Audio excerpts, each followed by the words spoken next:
Anisany mamaivay ny hafatra izay nomeny Roland Ratsiraka ary anisany tena mafonja ihany koa. Tsy inona moa izany hafatra nomeny zany fa ny hoe ny filan-kevitra ministra eto Toamasina dia tsy mahasoa ary tsy misy ilanazy. Hidirantsika moa izay resaka izay fa mialohany zany dia toy ny mahazatra foana aboneny chaîne antsika ary tompoko vavy sy tompoko lahy ary toy izao ny fanaovana azy.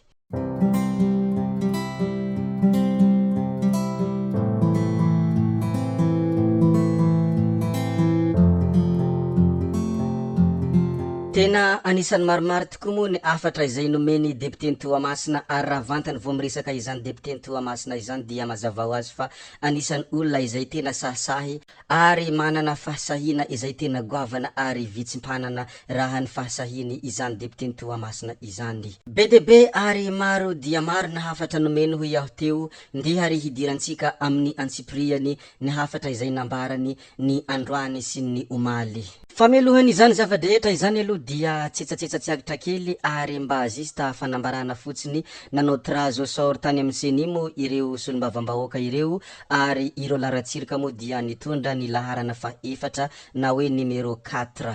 Nohony zany izany ny numerony Roland Ratsiraka numero 4 na hoe laharana faefatra izany. Tsetsatsietsa moa izany fa tsy de any loatra ny tena dirantsika ary tsy de izany loatra ny tena votoatin'ny resaka atsika ndeha ary hidirantsika avy hatrany ny resaka izay nataony député Toamasina izany.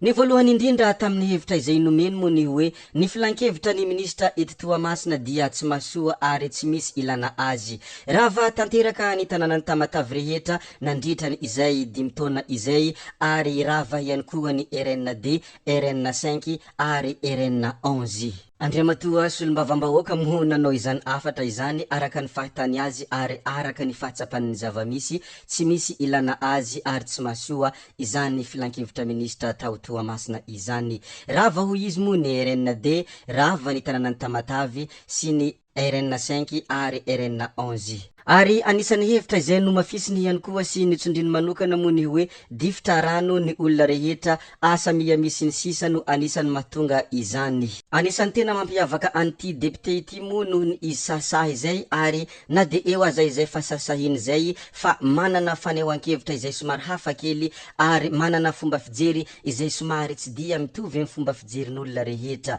Izany anisany tena mampiavaka azy ary zaho mino marimarina kokoa fa izany ihany koa no anisany tena atiavany Tamatavy ity solombavambahoaka ity. Maromaro moa ny fanehoan-kevitra izay nataony ato ary anisany tena mahavaivay ho an'ny fitondrana ary anisany ihany koa tena mafonja ho an'izay olona iantefany ity hafatra izay alefany ity. Lalana ho izy kanaly fako sy ny sisa dia tsy misy solution. Ny olom-boafidy sy ny tompon'andraikitra rehetra dia orange afatsy Roland Ratsiraka irery ihany no tsy orange. Misy dikany be angamba ny hevitra izay tiany ampitaina sy ny hevitra ambadika izay tiany hatongavana satria izy moa eto milaza mazava fa hoe ny olom-boafidy sy ny tompon'andraikitra rehetra dia orange afatsy Roland Ratsiraka. Izany orange zany moa dia tsy afenina amintsika fa Andry Rajoelina ary ireo olona rehetra izay miaraka amin'ny Andry Rajoelina ary izany loko orange zany dia anisany lokony filoham-pirenena ankehitriny tsy iza moa izany fa filoham-pirenena ajaina Andry Nirina Rajoelina. Rehefa namoaka ity message ity moa i député ny Toamasina dia mazava ho azy fa tsy maintsy misy olona nanakihana azy ary tsy maintsy misy olona nandefa hafatra mivantana aminy ao anatin' ity hafatra izay nomeny ity. Tsy hidirantsika lalina moa ny hafatra izay nomeny olona rehetra fa ndeha ary hojerevantsika kely ity hafatra n'olona anankiray ity. Tsy afa-miala amin'izany ianao ry solombavambahoaka, enao avy député ary avy maire avy ministre ny travaux publics miseho tia tanindrazana nefa tsisy ilavana azy. Izany no hafatra nomeny ity olona ity. Faravantany vao nanome hafatra ity olona ity dia BDB niaro any solombavambahoaka ny Toamasina ka nampiatsiahy ny zavatra nataony ity solombavambahoaka ity fony izy mbola ministra. Nanao ity solombavambahoaka ity tamin'izy mbola ministra ho ireo zay niaro azy ohatra fotsiny ny lalana haingana sy ny sisa fa ianareo moa dia tsy mahatsikahatra ny zavatra vitany na ihany koa sorena amin'izy manakihana foana ny zavatra misy eto amin'ny fitondrana ankehitriny. ino moa ny amin'iny fandeha hojerevantsika ny hafatra manaraka izay nataony solombavam-bahoaka ny Toamasina tsy iza moa izany fa Ratsiraka Roland. Hoy izy ihany koa nilazana na hoe stadin'ny Barea tsy afaka mandray match international intsony. Araka ny taratasy izay nalefa nikafo izy dia misy teboka sivy mila amboarina kanefa tsy vita. Ireto daholo ireo teboka sivy izay nolazainy. Ny voalohany moa dia pelouse, mila amboarina izany nefa tsy vita. Ary ny teboka faharoa ihany koa dia ny vestiaire kely loatra nefa tsy vita koa izany vestiaire izany raha araka ny teboka izay nambarana eto.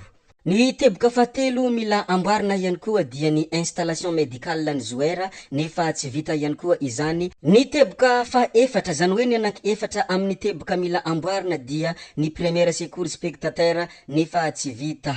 Ary indrindraindrindra ihany koa tsy tokony latsa-danja ny mikasika ny tourniquet na hoe fidirana, io no nahatonga ny olona matibetsaka farany teo. Mila amboarina io nefa tsy vita ihany koa. Ny manaraka izany ihany koa dia ny salon VIP sy ny VIP zany hoe very important person, tsy vita ihany koa izany. Ary ny manaraka dia ny tribune journaliste tsy mihiboka. Ireny teboka rehetra izay voatanisa teo reny hoy solombavam-bahoaka ny Toamasina dia mila amboarina nefa tsy vita. Tamin'ny inspection natao farany betsaka ny zavatra tokony ahitsy kanefa tsy misy zavatra niova hoy ny kafy. Rehefa namoaka ireny fanambarana ireny mo isolombavambahoaka ny Toamasina dia tsotra kely ny zavatra nambarany ary tsotra kely ihany koa ny sary fanehoana izay nataony. Navoakany moa ny kianjan'ny Barea na hoe kianjan'ny Mahamasina ary nasiany soratra ny hoe stade Barea tsy manara-penitra ary tsy misy stade manara-penitra zany eto Madagasikara hoy ny kafy. Raha vantany nanao io resaka imo ireo Ratsiraka dia be de be ny olona namoaka ny fanehoan-kevitra, be de be ihany koa ny olona izay namoaka ny hetaheta izay namparary azy tany ambony tany. Misy olona sasany moa milaza ary miteny mihitsy manao hoe geste lafarinina efa hoe jiro sy rano no tena olana ny firenena no sady mipaka amin'ny daolobe no mbola mampidibola ihany koa. Tsy hay tsy hitadiavana vaolana amin'izany zavatra izany fa ity kianja tsy azo hoanina ity no mahamay. Zay moa ny afatra izay nomeny solombavam-bahoaka ny Tamatavy na hoe solombavam-bahoaka ny Toamasina, koa dia tsara foana ampahafantarina isika rehetra ny hafatra izay nomeny, indrindraindrindra tsara ampahafantarina ny vahoaka malagasy ray manontolo ny fanehoan-kevitra izany depiteny Tamatavy izany. Anjarantsika rehetra moa mandinika, anjarantsika rehetra ihany koa ny mamakafaka ny hevitra izay nomeny. Moa ve marina tokoa ve ny zavatra lazainy ary tena misy fahamarinana ve ny zavatra izay noteneny? Tsy mananjoa hitsaratsara be fahatany moa isika ary tsy mananjoa hanaratsy be fahatany fa kanefa kosa eo anilan'izany dia mananjoa handinika isika ary mananjoa makafaka ihany koa. Nohon' zany moa dia apetrakatsika hatreo aloha ny resaka mikasika any solombavam-bahoaka ny Toamasina sy ny resaka izay nataony ary mbola hitohizantsika ny mikasika an'izay amin'ny fotoana izay mahamety azy. Ankasitrahana eram-po eran-tsaina ianareo rehetra navita ny hain'ny video hatramin'ny farany ary mbola iangaviana foana ny hanaraka ny video manaraka izay alatsakay misesisesy ato. Zay fa hametrabeloma izahay ody zahay sao dia fa ianareo kosa mazotoa amin'ny zavatra rehetra izay atao. Zay fa veloma vetivety fa tsy hoe veloma mandrakizay gaby wie. Ciao ciao.